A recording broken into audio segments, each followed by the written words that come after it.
हरलै बे लेखाखौ हरलाय आंनो हरनाय आरो हरलाय बेयाव लिरदों जे आं नोंखौ मोजां मोनो। वान सेकेन्ड नेट' दसे नेट' आं बुंनायदो आइ लाभ इउ आरो आं नोंखौ जोबोर मोजां मोनो। आरोबाव लिरबावदों जे आइ लाभ इउ आरो आं नोंखौ मेगन मेसेबाबो नुयो। मेगनखौ बेखेवबा नोंखौ नायनो लुबैयो।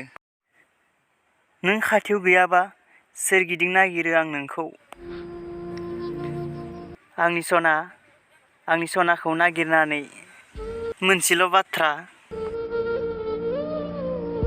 मोजांखौथ' मोनो गोबाङानो, नाथाय आंनि बायदि अननायखौ नों मोननाय नङा मिथिखा।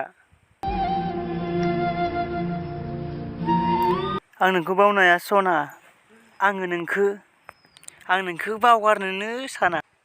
नों आंनि, नोंखौ आं अराय मोजां मोनगोन आरो मोजांबो मोनबाय थागोन थैजासिम।